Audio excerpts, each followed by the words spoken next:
Well, we're all very welcome to podcast 3 with myself, Adam, and I'm delighted to have Pierce on the other line. Pierce is a strength and conditioning coach from Galway, Ireland. He's worked with some top-level inter-county GAA players, and he's also the first ATG Level 1 and Level 2 coach. Pierce, welcome to the podcast, and tell us a little bit about yourself. Cheers, Adam. Thank you. Yeah, my name's Pierce. I'm a strength and conditioning coach from Galway, as you said. Soccer is my main sport. I work with a lot of GAA players, so I know enough about it, but soccer is my one love, my main sport I grew up playing. Reason I got into coaching in general was just because I was having a lot of injuries, wasn't getting to play my sport the way I wanted to. Didn't feel like I could express myself fully, so that's what brought me down this path of there has to be more, has to be something else I can be doing. I felt like I was doing everything right, like I was doing everything I was being told by coaches, physios. Like I was that guy, I would just do extra work just because I wanted to get ahead, but I was just doing extra of the wrong stuff and ended up just breaking down the body completely. And that's what led me on this path of then, right, I'm going to figure this out myself. Not so much figured out myself. I knew I had needed other people, but as in like, I'm not going to put my career in anyone else's hands. I'm going to put it in my own hands. And then when I started to do that, then I realized, wow, I actually really love coaching. I really enjoy this. That's what led me into actually becoming a coach and wanting to help other players and athletes who are in the same boat as me, who's had reoccurring injuries, who are just constantly chasing their tail, never really getting ahead, never really finding out what you're actually capable of doing. I think that was the big thing with me, was just so much more in the tank.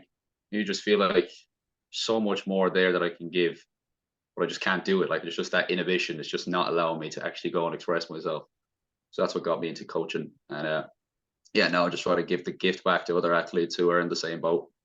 Brilliant, yeah. So in terms of your coaching, right? So you had your injuries, you want to rectify those, and then you've seen the progress. So what was the path, right? So as I said at the start, you got involved in ATG, you're level 1 and level 2. So where was that the first initial step, or did you do any other cert degrees, or did you find ATG and go all in on that? Yeah, so originally, I got a scholarship to America playing soccer when I was 18.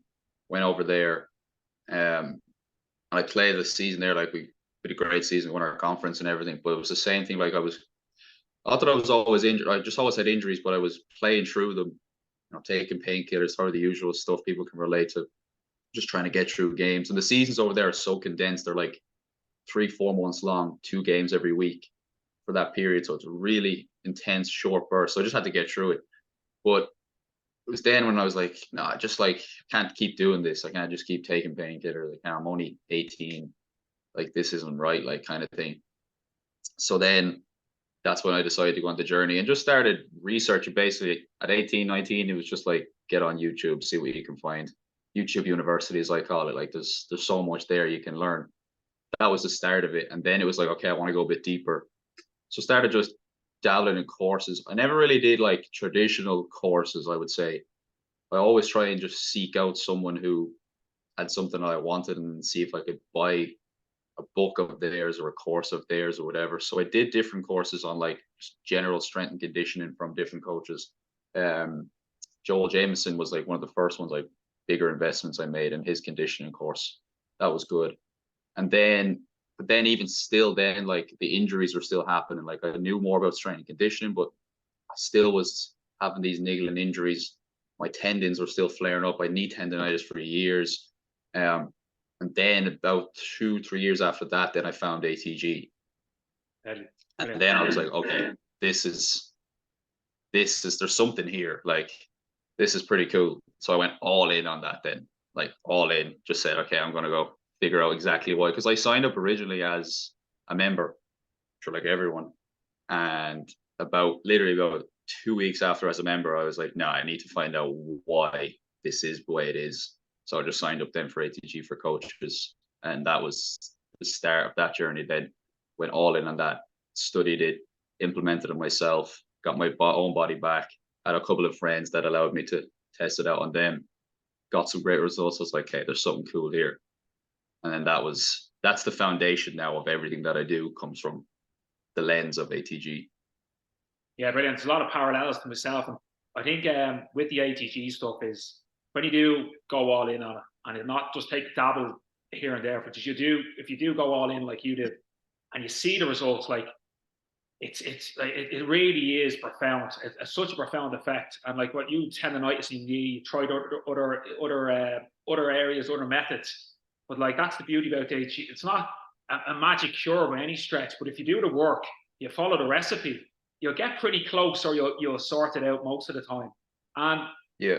you then transition then to working with other athletes and clientele. So you're working now with primarily GAA players, right? Yeah, mostly just because where I live in Galway, that's the way it is. So Yeah. you were saying a lot of high profile inter-county elite level. How do you then incorporate the ATG methods and the principles into your program? How do you approach that? Yeah, so first, I'm just going to kind of announce for people that like that, to me, ATG and what ATG is it is principles. I call it, it's a pair of glasses that I can put on and I can kind of view other things. So now since that, I've done other courses or other coaching programs and learned from other mentors, but I always do it with my ATG glasses on. Like that's where I can view it based on them fundamentals, the principles of ATG, and then allows me to bring in other things and kind of take what's useful, like discard what's not, that Bruce Lee philosophy. So that's basically, it's like fundamentals it is just principled. It's not just I think people online would just see exercises and kind of, you're doing tib raises, you're doing ATG. It's a fundamental principles of like, so what I do with my athletes is I use the kind of short to long range for injuries. So meaning that more muscle dominant movements get blood flow. That's going to have that healing effect on athletes, and then actually try and remodel or restructure their tendons and ligaments and their joints with those longer range movements, the ones that people see online probably and think, well, that's a bit extreme. But if you start there, you'll tear something. So it's having that understanding that allows me to bridge the gap and sequence things. So when I'm making a program, if it's an athlete's injured, for example, we'll sequence it short to long range always. We'll always start with blood flow. And it might be a few sessions before you even get to long range. Or you could do assisted, but before really kind of loading that area, could be a couple of sessions. Then one of the things of ATG that I bring in is that understanding of just like tension over weight. Sure, as you know, a lot of people, it's just more weight in the bar, more weight in the bar. But I almost kind of tell my athletes, it's not so much the weight, it's how your body doesn't know it's 100 kilos, 20 kilos. It just knows how it feels. So we can make it feel heavier or more tension by just going faster, or just by bouncing into the end range positions or whatever it may be. So with GA athletes, I'm really just trying to first do no harm, because they always have so many injuries and so many problems, and just like hips are always tight and whatever it may be. So first it's just like, just do no harm with them, and then try and build up that tissue tolerance in certain areas that they're going to need. So if an athlete comes in with a knee injury, that's my main focus. Try and get their knee right. But I don't look at it so much as segmented, like it's just the knee. I'll just focus on the knee. I understand that it's one kinetic chain. So it usually is the ankle or the hip, or it could be the back, or whatever it may be. It's not always just the knee is the knee. I think that's kind of a mistake that people make. But yeah, so just I just view it through the principles of short to long range, tension training. Just, what was your question? Sorry, I had to stare. I just went on a tangent there. You answered it there. So it's basically how you incorporate it and with Yes. your players. So yeah, and that's you're going off the principles there. So short to long. So if it's a lower body session, you presumably you'd start with something like sleds, where it's muscle is short before contraction, it's muscle dominant, and then you move to longer range, such as the ATG split squat, what people can see, which is the long lunge, which is the knees over toes. And you answered it brilliantly there. Some of the issues is if you go straight to the long range stuff, such as the ATG split squat, or another example might be a Nordic. If you go straight into them without doing the short range, so getting blood flow and getting the muscle really, really warm, you could do more harm than good. And if the tissues aren't ready because they're tendon dominant, you can also do more harm than good. So you answered it brilliantly. Like, and that's the caveat with ATG, with the ATG principles, is that you must, just because you're doing exercises, like there is danger in the exercise as well. Like there is a risk factor, and so you have to be conscious of that. No, that's brilliant. Like in terms of then, so short and long, you have the tension. What, like if you've got a player in season, a GAA player in season, what would be some of the factors you take into consideration with your in-season programming? Because I know it's Champo season at the moment. Yeah. So again, it comes back to just do no harm. First of all, like that's, as a strength coach, as we were talking about before, is like my job is to have them prepared for their sport. Like I can't be like, oh, we need to get your squat up. It's champion season, but I don't care. Like you need to get stronger. No, that's for the off season. In season is just kind of keep their bodies fresh, keep them being able to go every couple of days and play training and games or whatever it may be. But the way I kind of usually program is like, so most GAA teams, you're training twice a week, a game on the weekend, and the weekends you don't have a game, probably a third session, maybe something like that. So I'll usually try to get at least 2 full body sessions in with them per week at a minimum. But we won't go light. I think that's a mistake people make, is in season they think I need to go lighter. I don't want to do, don't want to do too much. I don't want to hurt my bodies, whatever. And that's understandable. You don't want to lift heavier load of volume, but you still want to keep the intensity really high. So what I do is I still periodize though. Like so let's say during the league, we might hit like a accumulation kind of a phase, but not crazy volume, just a little bit more, like maybe 8 to 10 reps max, maybe 8, like more so. And then we might go to like 6 then for a couple of weeks, down to like 5s. And now a championship would be like 3 to 5 rep range, lifting heavy, 2 to 3 sets, depending. Like sometimes an athlete comes in, they lift, and I'm just like, that moved slow, we're done, we'll move on. They're like, no, come on, I've got, the program says 2 or 3 more sets, but I'm like, it moved too slow. It's not what we're looking for. I'm not trying to grind here. We're not trying to, like, there's a time and a place for that, I believe, massively in off season, like, grind, push through weights, whatever it may be. But in season, it's just, I want things fast. I want things moved at a pace. I want basically heavy weights lifted quickly. That's it. That's all I try to do. And then that's just to get their nervous system fired with, like, it could be a bench press or a squat or whatever it may be. And then it will just be the healing stuff. So mobility work, get their hips going. If they have a certain injury that they've been dealing with, and we'll do a bit of work on that. And it's out the gap 45, 60 minutes. That's it. So the sequence in season is always do some healing stuff for their body, lift something heavy, fast, maybe 1 or 2 exercises. That's it. And then again, work on their individual area. So whether it be they have a hip problem, they have a knee problem, touch a bit of that, and that's it. Off you go. You've got training tomorrow.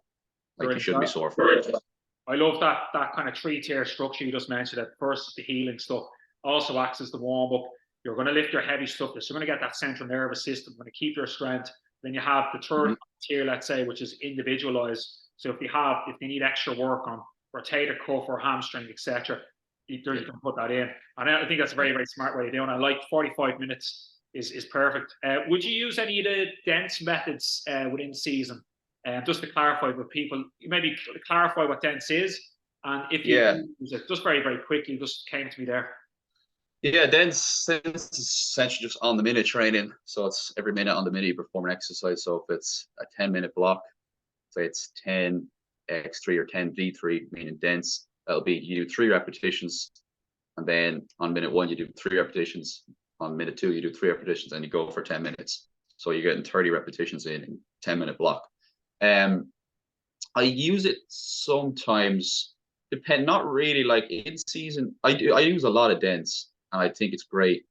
But I haven't recently, to be honest, with a lot of my athletes, because sometimes it's just like I might do 5 to 10 sets of 1 on certain exercise with certain individuals, and I might do that in a minute because they might keep the load a little lower, and it kind of self-regulates them.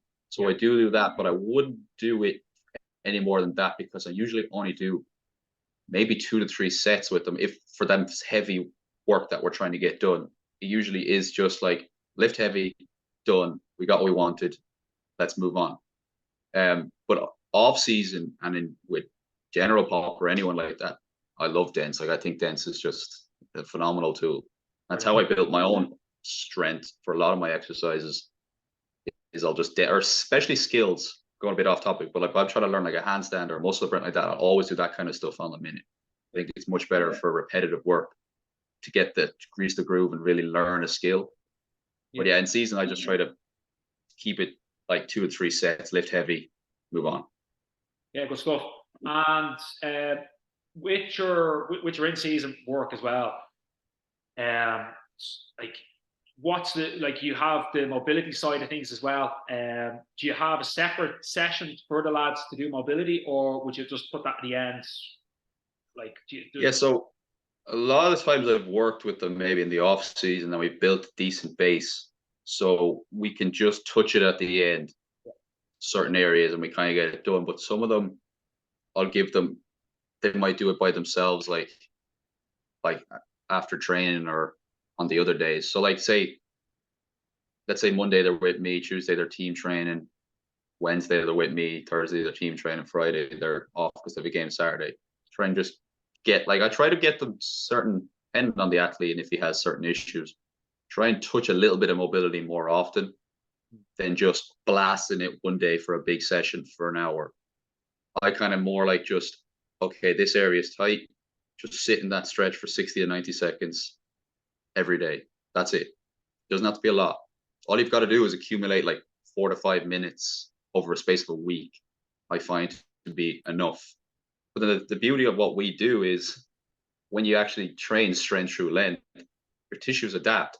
You don't really have to do that much stretching. Like I don't really stretch ever personally, but I maintain all my range. Sorry. No, it's strength through length, just for people, just to clarify, find that yourself. Yeah, so for me, strength through length is just get what people look at as a long range position or the end range where you're kind of a muscle or a tendon or everything is on a stretch. People will just hold them positions and they're just isometrically stretch them. Like static stretching is traditionally it. You might move a little bit. What strength through length is, we load that area. We add weight, we add resistance. Now, as we get into the stretch, the weight pulls us into that position, and then we actually contract our way out of it. We have the strength to get ourselves out of that position, not just like hold a stretch and then stop there, trying to get out of it a bit weird the way most people do in stretch. And where strength through length to me is like we let the weight pull us in, and then we actually have the strength to get out of that position. What that does is it remodels the tissues. As they get to a certain length, they basically get to the point where they're like, hey, keep that range now.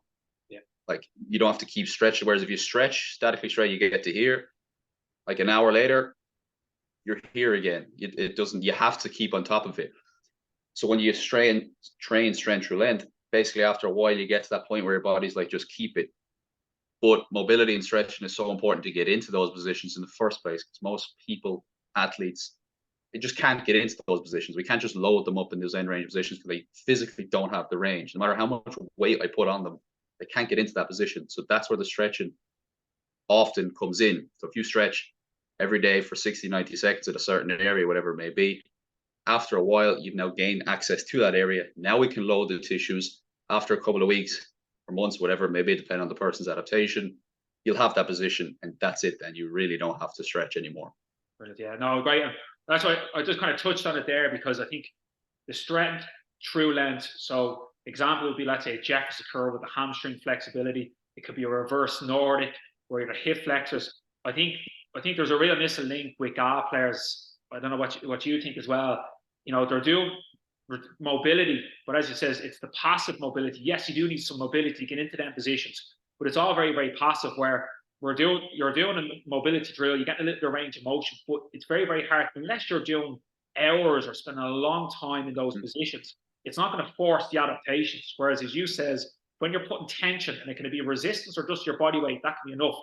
and your muscles are really fully lengthened, the tension's going on to the connective tissue, and it's nearly sending a signal from your brain. So we need to own this position now. The next time you get into that position, you're going to have further range. And I think as golf players, you know, playing myself in my own sport and working with them is like chronically tight, especially around the hips, and a lot of hamstring injuries as well. You know, so just hone you on that point, you know, because I think it's important. You know, absolutely. Like, because you'll see a lot of like even programs that lots of shit at any other strength coach. We're all the same boat. We all want best for our athletes, but a lot of it's like that prep to train where it's like 15, 20 minutes at the start of a session, where it be gym, and you're doing all these mobility drills, and it's every session. Lads are bored shitless by the time it actually comes to doing the session. Yet it's still not even making a difference. It might feel good during, it might feel good for a little bit after, but come back tomorrow, you have to do it again. The next day, you have to do it again. Whereas the beauty of what we do when you understand these concepts is once you have it, that's it, you have it. Like, you really don't have to continually, unless you're trying to, I don't know, get side splits or something like that, where that takes a lot of work and it's very delicate areas. But for a GA player, it doesn't take a lot. You just have to be able to get in, like, get your hips to a certain point, get your hamstrings to a certain point. That's it. Because again, it's to play your sport. It's not to be a gymnast. It's not to do any cool tricks. You just need a certain level, and it's actually quite easy to get to that level. No, it's good. And it's like, you know, Keegan Smith has a great video on it, and it's like, you know, you could do the mobility, and I'm kind of smiling and nodding because you see all this prep before the warm up, and lads are going around with bands, doing these glute walks and all sorts of mobility stuff. Like, they're not getting any more looser, and they're still, you know, the injuries are still happening. So, but like Keegan Smith has a great one. It's like, you know, in terms of, let's say, the low level flexibility stuff where you're not putting too much tension around the connective tissue. It's like you can do bicep curls with 1 kilo, and you can be there. You can do 200 reps to get a training effect, or you could pick up 15s and you can do 10 reps, and you can just save yourself time. Yeah, you can do all that mobility, and you can hold this and hold that, and you can spend, you know, 30 minutes or 20 minutes or an hour, or you could just spend literally a couple of minutes on these loaded mobility exercises, and you'll keep the range or enhance the range, and so much more time efficient. I think definitely touch on that. I think I'd like to touch on the end athletic range. I think it's an important topic. I think I'd love to, you know, we could trash out maybe a whole podcast in itself about that. But I think just moving on to what, in terms of pitfalls, what are kind of main pitfalls you see with the physical preparation for GAA players? Yeah, so the first one we just touched on is that just length of sessions, and like just, yeah, like that prep to train stuff that goes on for 20, 30 minutes, and you just lose lads. Like, that's what I was saying as before, 45, 60 minutes is the max I'll ever really do. Like, maybe off season, if we're really trying to push something, it might go a bit further, but you just lose people. Because as we said before, they don't care. They're not in the gym to just be in the gym. They're in the gym because they want to play their sport and they want to do their sport. So I need to make it as efficient as possible so that we can just do the stuff that we need to do so that you can just go and play the game you love. So that's one of the first things. I just think sessions are too long. There's too much boring stuff in it. Like, warm-ups are too long. Just go jump on a sled. Like, instead of doing band work for 20 minutes in the gym and then going out to the pitch, they just had a fleet of sleds. Push that up and down there for 3 or 4 minutes. You'd be blowing out your arse, you'd be pumped, and you'd be ready to go. So that's one thing, is the efficiency of things. Other one is just that short range, like overload strength, like hip thrusts and trap bar deadlifts are just like staples. And I think, to me, especially a trap bar, like, I think they're great testing exercises. I think it's a good place to kind of find out where it actually it's at. Okay, that's your absolute strength, that's class. But if you're developing, you take an athlete who's not a very good athlete, you just give him hip thrusts and trap bar deadlifts, he's going to stay not a very good athlete. Like, it's not going to do a whole lot for him. So you give it to a freak who's already a freak, great. He'll get stronger, he'll get bigger, he'll get faster, fantastic. But the rest of us, doesn't work. So I think there's just an overemphasis on just loading these positions. And there's always like bench press, trap bar deadlift, hip thrusts. That's probably like the fundamentals of most programs. And I think nothing wrong with those exercises, but I just think it's overloading all these shortened positions. Well, it doesn't actually cause any adaptation to the tissues or the tendons or the ligaments of these athletes. And then they wonder why we have so many random ACL and hamstring tears and ankle injuries and hip problems. And Jesus, there's an epidemic of it in GAA. You always hear this stuff and you're like, why is it happening? It's quite obvious to me. You're just overloading this hip extension position all the time. There's no balance between sides. The knees and ankles don't get any love. Like I very rarely see any lower leg work or footwork in programs. They do those glute band works at the start of sessions. You don't understand that the glutes actually get turned on from the feet in the first place. That's the only thing that's in contact with the ground is the foot. So why are we trying to turn our glutes on with a band? As soon as I take the band off, that's it. It stops. They're the major ones I just see. Is just not giving the actual joints love. It's all just overloading the muscles. And especially the glutes. And like the glutes are important. And I'm big at like you need to use your glutes, make your glutes your main driver, but still have balance. Still be able to let your ankles and Achilles be able to take load, your knees be able to take load. Work hip flexion as much as you work hip extension. Like those kind of there's not enough balance in the programs, I find. It's all very overloaded in certain areas. And then that's why we get so many injuries. The other big one then is the running. We've spoken about before. Just endless running. The end of nearly every session, like coming off the championship now or in championship now, and teams are still being ran after sessions, and it shows very much lack of just understanding of just general, like just what stress does to the body. Like we're not going to get any fitter now. We've got a game in a week. We're not going to get that much fitter. First of all, you're just putting extra stress on the body, but the body doesn't know what it is. It's just cortisol. It's just a stress. It doesn't know what. Oh, that's from running. Oh, that's from fighting my girlfriend. No, it's just stress. So it's just more to recover from, more injuries, more inflammation, all of that kind of stuff. And then just also, it's not applicable to the sport. Just letting lads run for 10, 12 minutes up and down. What does that do? No one wins games or championships by jogging. It's that burst. It's that sprint. Like it's Shane Walsh, that burst of pace that he has. That's what makes him what he is. It's not because he can jog around all day. So it's not even applicable, the type of running that they do. I find it very much just needless and manufacturing injuries. Again, like as we spoke about, hips are so tight. Why are hips tight? Because of all the running that they do. Like ankles and knee injuries all the time. Why? Because all that running, all that pounding you're putting on your joints. If you just pull a sled backwards or even just go for a walk, less loading, still getting the kind of cardiovascular work that you need, just without that pounding on the joints. And it just never stops. It's like, we'll do a hard session, we'll run the next day. Hard session, because what coaches and athletes need to understand, GA, like those sessions are hard, as you well know. They're tough sessions. You're changing direction. You're constantly doing different drills. That's what's going to make you conditioned for your sport, not just running. Because like the other thing is a bit of a tangent, but like fitness and conditioning are often interchanged, but they're actually different things. Like fitness is your VO2 max, it's your performance potential, say, but conditioning is your ability to actually use that. It's the stress of the crowd. It's a final, like what does that do to your body? How do you handle that? How do you handle your lad you're marking giving you a bit of shit in the ear, whatever it may be? That's what conditioning is. It's your ability to actually go and use that. But just running up and down doesn't actually do anything for your condition. As you were talking to me before, as you switch off, and you're just running for the point. It's pointless. It doesn't actually do anything for it. Yeah, brilliant. I just piggyback on some of the points you make. Like there's epidemics in injuries, as you say, hip. There's lads in their 20s that have to retire from the sport, which it's shocking. It's absolutely shocking. And these are not isolated injuries, incidents. It's across the board, the top level down to junior level. Like there's an epidemic in injuries, and still GAA, whatever on intercounty level, club level, I can speak for. Like still the running, this mindless running, I still hasn't left the sport. We still haven't moved past it. And like three kind of there's a couple of like arguments against it. And look, I'll say the arguments for it, maybe for bringing a lad back after injury, that not straight into a match. Maybe there's the mental side of things, in pre-season, a bit of doggedness. You could probably do it up the hill. We might prep the choice. Yeah, choice. Same.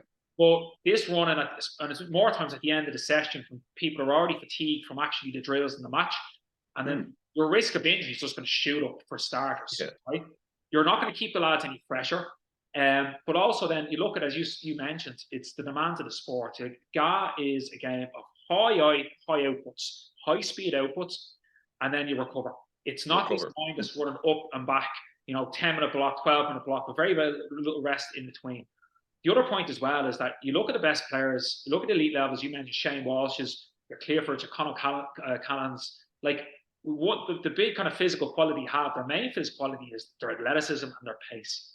And if you're doing running, there's all this aerobic work or breaking down the body, you're going to take away from that quality. You're diminishing that quality. So you're actually decreasing their speed. So why speed is such an important factor? Why diminish that? I do not know. And also as well, as you said, another point I piggyback on, like you can do so much with the ball, whether it's drills or actually the match itself. Why do you need to do extra running is beyond me. Yeah. But no, look, I think we're both in agreement to that. I don't know if GAA will change anytime soon, but look, I think it's going to be a slow burner. But look, it's another story for another day. The time is against us here, Pierce. Right? Absolutely brilliant having you on. I'm going to finish just firstly. What are you reading? What are you learning at the moment? Yeah, currently I've been going a bit deeper on actually. I think I've talked to you before about David Gray's work. Another Irishman, so it's nice to support. Going a bit deeper into that, because like I must say, a couple of years ago I avoided anything to do with kind of biomechanics or any of that stuff. I was just kind of like, no, just get stronger, just get more mobile, you're fine. But I'm fine with different athletes. Like it can be good to just do different movements, like overload like certain areas. Also, like when you're coming back from injuries, when you can kind of make them feel like an athlete in the weight room by doing certain little jump movements or certain areas where they're like, just like, it's kind of plyometric work. But again, I work with my ATG glasses on. I'm understanding tension. He's got great short range exercises and he's got great high tension exercises that I'm now gathering into my toolbox. So I'm going a lot deeper into his work and really enjoying it, implementing myself, my own athletes. So he's my current kind of rabbit hole that I'm going down. I've heard great reputation. And he's not a fellow I have explored, truth be told, but someone I'm definitely going to look into. There's great stuff, like breathing and as just biomechanics. Lastly, before we're out, is where people can find more about your work, Pierce? New World Soccer on Instagram, probably the best way. So I have trying to get more active on that. Avoid social media for a while, so that's where I am now. Brilliant. Starting to post more and get more from me there. Absolutely brilliant having you on, Pierce. We'll definitely have a part 2. And thanks again. Absolutely. Cheers. Thank you.